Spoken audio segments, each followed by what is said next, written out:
بسم الله الرحمن الرحيم. الحمد لله رب العالمين، الصلاة والسلام على رسول الله صلى الله عليه وآله وسلم. ثم ما بعد. السلام عليكم ورحمة الله وبركاته. waxaynu kusoo jirnay kalimaadkii khayrka qabay eenu soo gudbinaynay.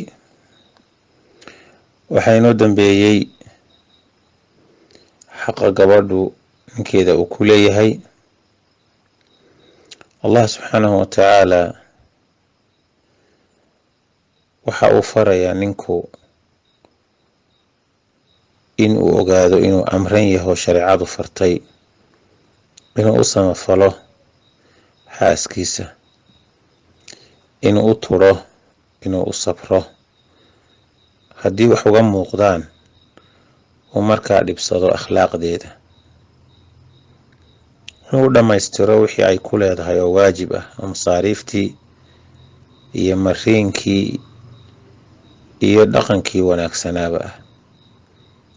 allah isagoo warkaba soo ururiyey wuxuu yidhi wacaashiruuhunna bilmacruuf, dumarkii macruuf iyo wanaag kula noolaada.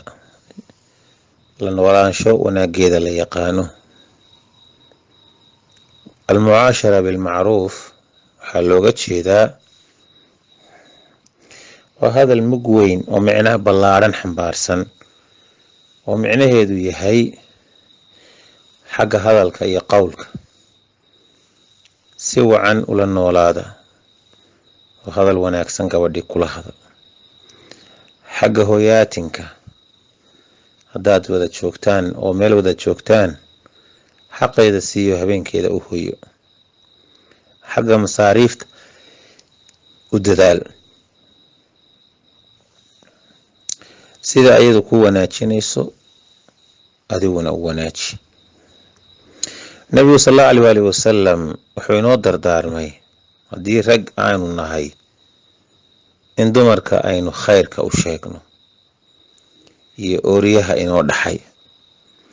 xadiiska alimaam albukhaari iyo muslim ay soo saareen ee abu hureyra uu warinayo, allah ka raali noqday, nebigu sallallahu alayhi wasallam wuxuu yidhi istawsuu binnisaa'i, dumarkii khayr u dardaarma.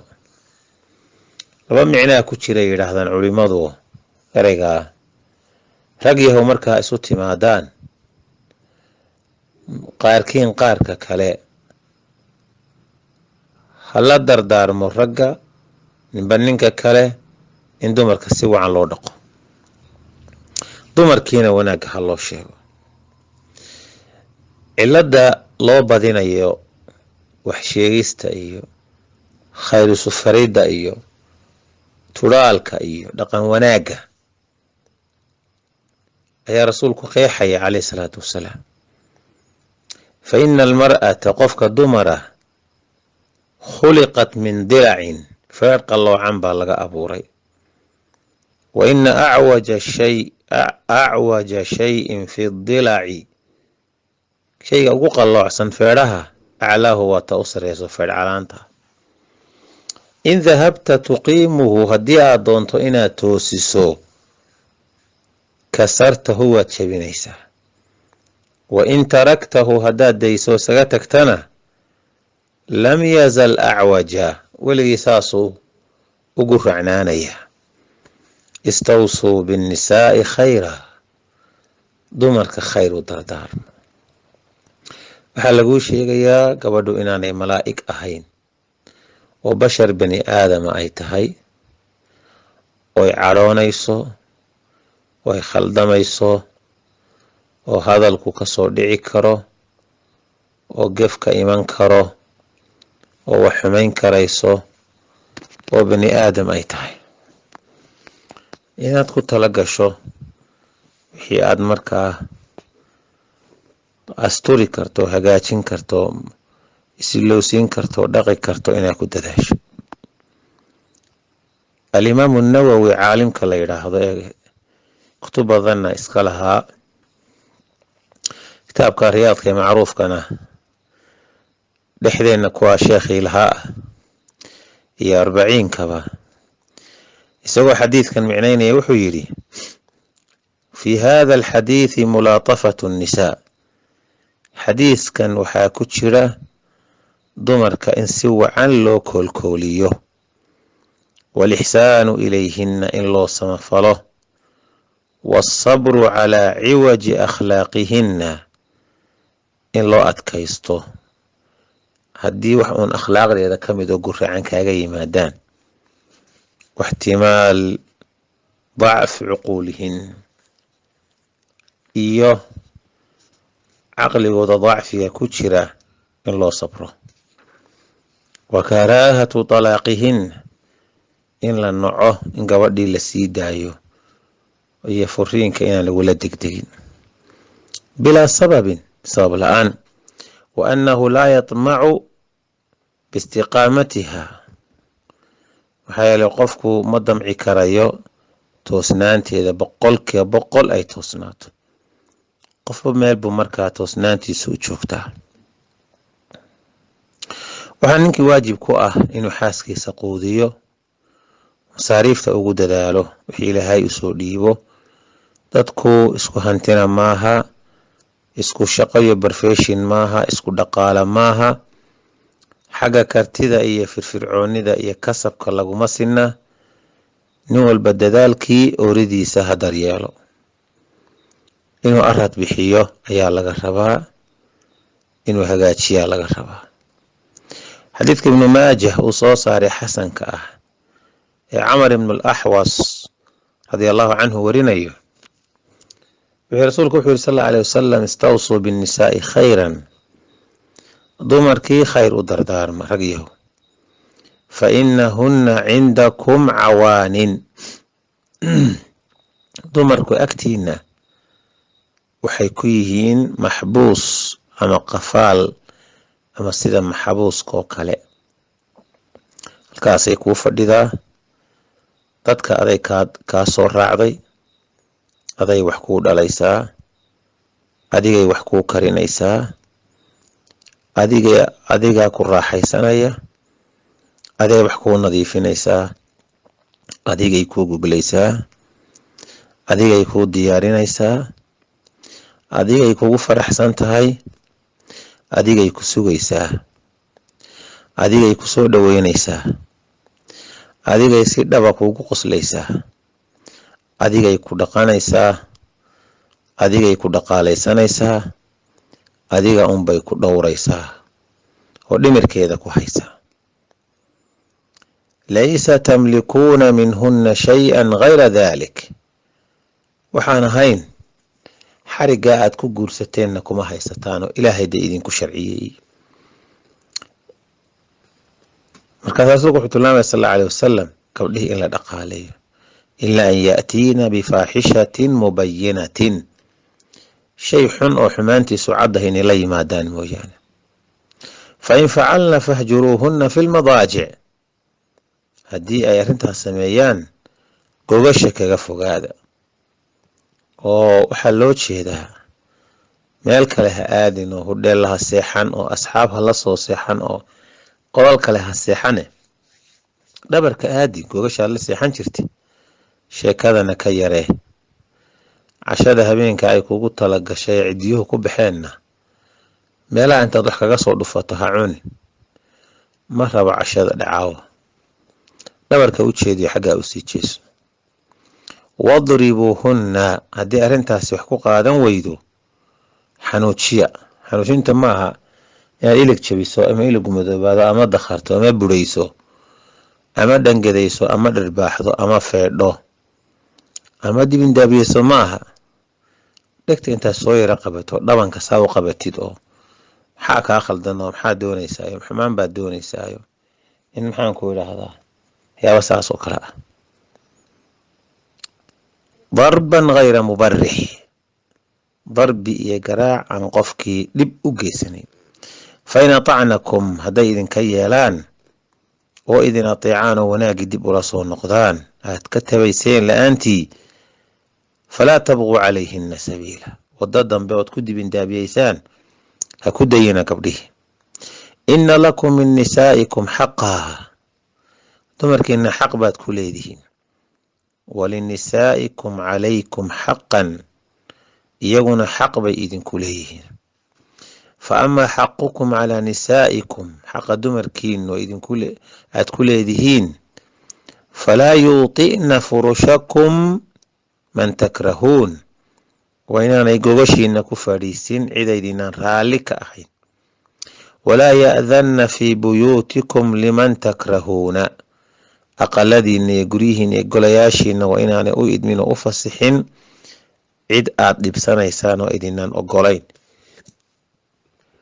alaa waxaquhunna calaykum, warhooy xaqa ay idinku leeyihiin, an tuxsinuu ilayhinna waa inaad u ixsaan iyo samafashaan, fii kiswatihinna labiskooda iyo aradbaxooda, wa tacaamihinna iyo cuntadooda.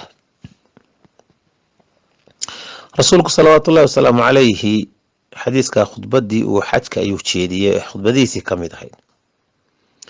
dadka ninka ugu wanaagsan ee ugu gubaysan ee ugu khayrka qabsan waa ninka reerkiisa ugu wanaaga badan.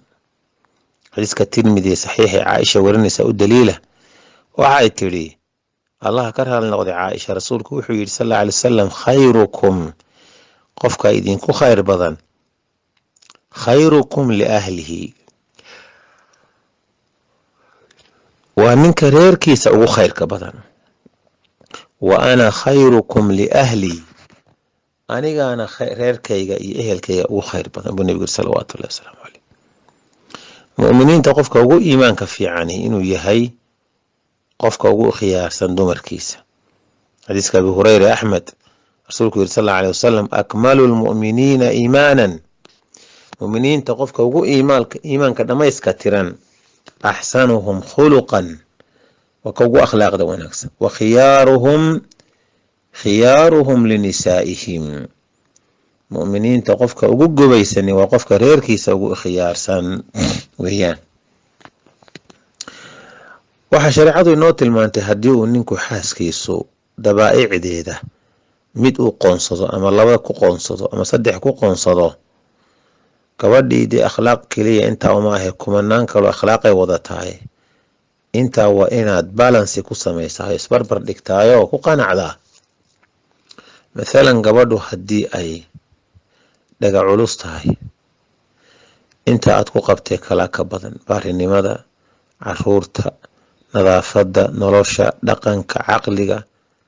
marka haddii qofku hal iina aad ku aragto, dee wixii kale yaanay kuu muuqan waayin oo taasi qarin, cadaaladna maaha. xadiidka muslim, rasuulku wuxuu leh sal alla alay wasalam, laa yafrak mu'minun mu'minatan, kama caroodo qof mu'minah xaaskiisa kama caroodo mu'minada ah, in kariha minha khuluqan, hadduu ku dhibsado ku diido dhaqan ka mid a dhaqankeeda, radiya minha aakhar, mid kaluu kaga raali noqonayaayo uu u bogayaa. waa haddii ilfayo wax ku eeg weyaan. ninkinuu xaaskiisa ka faanin baa la rabaa, oo xaaskiisa u dulqaato ayaa la doonayaa. rasuulku wuxuu yihi salawaatu ullahi wasalaamu calayh, xadiidka imaamu muslim, caaisha waxay tihi, kuntu ashrabu wa ana xaa'idun, waxaan ahaa mid weelka wax ku cabta anigoo aan daahir ahayn oo xayda.